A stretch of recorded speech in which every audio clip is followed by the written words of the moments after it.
Political, entertainment, sports और हर तरह की न्यूज़ के लिए फेस न्यूज़ चैनल सब्सक्राइब करें और इंस्टेंट अपडेट्स के लिए बेल आइकन जरूर दबाएं। मानव जागरूकता विकास समिति द्वारा भारत रत्न पूर्व प्रधानमंत्री राजीव गांधी की पुण्यतिथि बलिदान दिवस के मौके पर श्रद्धांजलि सभा एवं विद्यार्थियों को स्टेशनरी वितरण कार्यक्रम का आयोजन आराम पार्क स्थित पेस स्टूडियो में किया गया।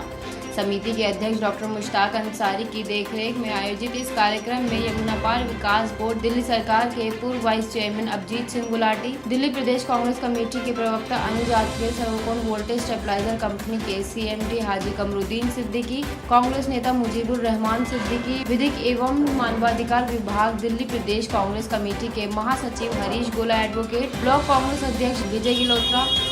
राजेंद्र अरोड़ा, धीरज तनवर, कृष्णनगर JJ कांग्रेस विधानसभा अध्यक्ष जुगल किशोर, दिल्ली प्रदेश मोमिन कॉन्फ्रेंस के सचिव हाजी रियाजुद्दीन अंसारी आदि वक्ताओं ने राजीव गांधी के व्यक्तित्व पर प्रकाश डाला। इस मौके पर चौधरी ब्रह्मपाल सिंह, मुस्तफा गुड्डू, सलीम अंसारी, शेखर पलटा, डॉक्टर बिलाल अंसारी, मुमताज अली गुड्डू, अब्दुल कलाम आदि गणमान्य व्यक्ति भी मौजूद रहे।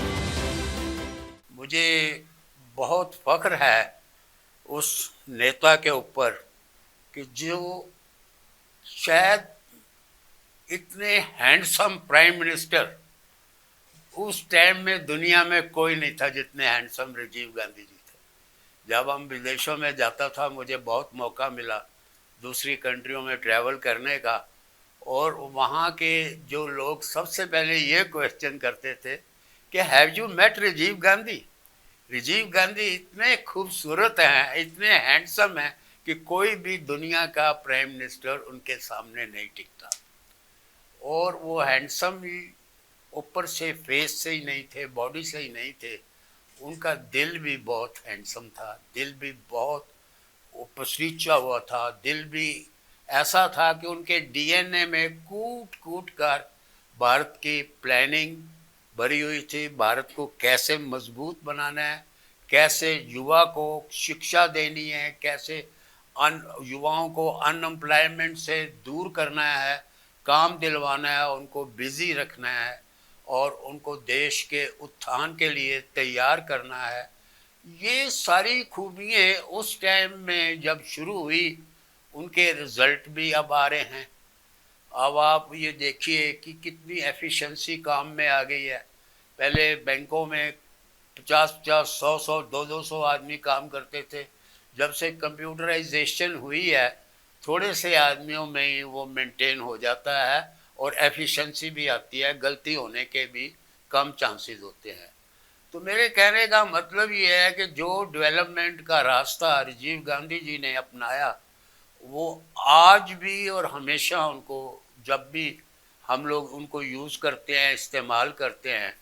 तो याद आते हैं सबके सामने राजीव गांधी। जिस तरह से राजीव जी ने 5 वर्ष के अपने कार्यकाल में ऐसी देश में अमिट छाप छोड़ी थी, जिस तरह से देश में संचार का और कंप्यूटर की क्रांति लेकर के वो आए थे। कौन जानता था कि कंप्यूटर नाम की चीज़ क्या होती है, और आज कंप्यूटर और कम्युनिकेशन का एक बच्चा, एक गांव, एक गरीब आदमी तक जो है उसको आज जो उपयोग कर रहा है, जिस तरह से आज हम लोग आगे बढ़ रहे हैं, ये सब राजीव जी की देन है। ये राजीव जी की देन थी कि इस देश में जो है 18 वर्ष के युवाओं को जो है उन्होंने वोट का अधिकार दिया। ये राजीव जी की देन थी कि जो हमारे ग्राम समाज को उन्होंने जो है पंचायती राज समाज को जो है मजबूती प्रदान की, जिससे हमारे गांव में विकास मजबूती से हो सका।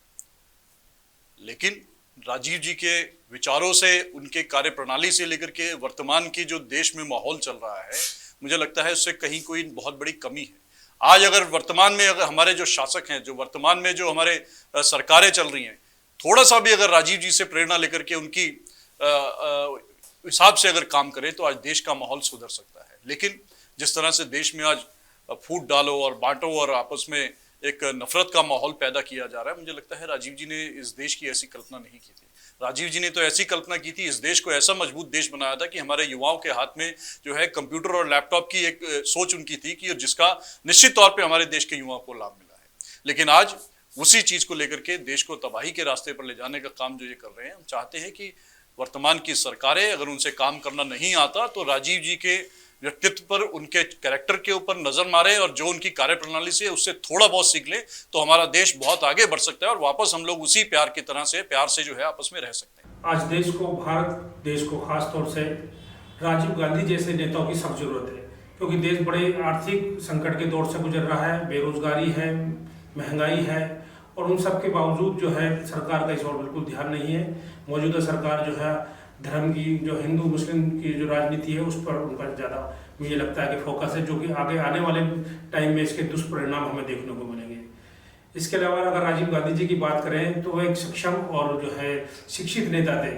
जिन्होंने अपने कार्यकाल में ऐसी बहुत सारी योजनाएं बनाई जिनका लाभ जो है उनके जीवन काल के बाद जो देश को मिला है, देश ने तरक्की की है। जो देश में हम तरक्की देख रहे हैं उनकी बहुत सारी योजनाएं जो क्रियान्वित हुई बाद में, और उसका लाभ जो पूरे देश को मिला, देश के प्रत्येक व्यक्ति को मिला। उन्होंने खासतौर से युवा पीढ़ी को,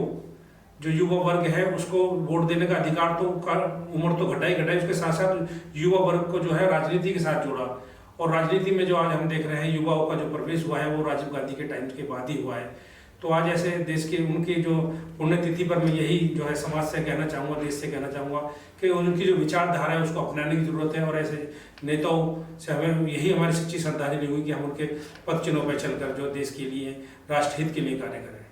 मुझे बड़ा फ़ख्र है कि मैं उस पार्टी से संबंधित हूँ जिसके नेता राजीव गांधी जी रहे। राजीव गांधी जी के कार्यकाल में आपने देखा टेलीकम्युनिकेशन में जो क्रांति आई, उसका परिणाम आज आपके सामने मोबाइल के रूप में, कंप्यूटर के रूप में आप सबके सामने है। आज देश जो अंतर्राष्ट्रीय स्तर पर जो काम कर रहा है वो सारी देन मैं समझता हूँ कि राजीव गांधी जी के कार्यकाल की है। राजीव गांधी जी ने शांति स्थापित करने के लिए जो कार्य किए वो भी आपके सामने हैं, और उन्हीं कार्य को चलते उन्होंने अपना बलिदान दिया, और उस बलिदान पर मुझे फ़ख्र है कि कांग्रेस पार्टी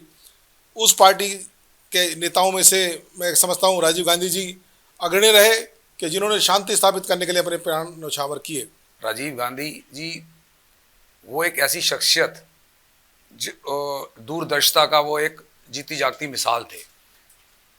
मेरा तो ये सोचना है, मेरा क्या पूरे समाज और पूरे देश का ये सोच है कि जो शासक देश के लिए करे, देश के लिए अगले 10 या 20 साल की सोच के नीतियां बनाए, उन्हें पुनरावृत्ति करते हुए उसके दिखाए हुए कर कमलों पे चले जो आने वाले शासक हैं, तो उसे असली नेता कहा जाता है। चाहे स्वर्गीय श्रीमती इंदिरा गांधी जी रही हों, जवाहरलाल नेहरू जी रहे हों, और उसके बाद नाम आता है राजीव गांधी जी का। ये ऐसे शासक थे जिन्होंने देश को एक रास्ता दिखाया, देश को एक मार्ग दिखाया। याद होगा आप सब लोगों को, जो पूर्व हमारे पुराने लोग हैं, कि भारत देश में जब देश आज़ाद हुआ तो कुछ नहीं था, इंफ्रास्ट्रक्चर के नाम पे जीरो था, कहीं कोई IT सेल नहीं था, केवल सड़कों के नाम पे कुछ नहीं था। ये दूरदर्शिता का परिणाम था इन नेताओं की कि आज देश 70 साल के बाद इतनी तरक्की करने के बाद अपना सिरमौर बन के पूरे विश्व में भारत खड़ा है, और उसका सबसे मजबूत स्तंभ है लोकतंत्र, जो एक तरह से धर्मनिरपेक्षता की एक मिसाल है। ये देश, इस देश की मिसाल पूरे संसार में दी जाती है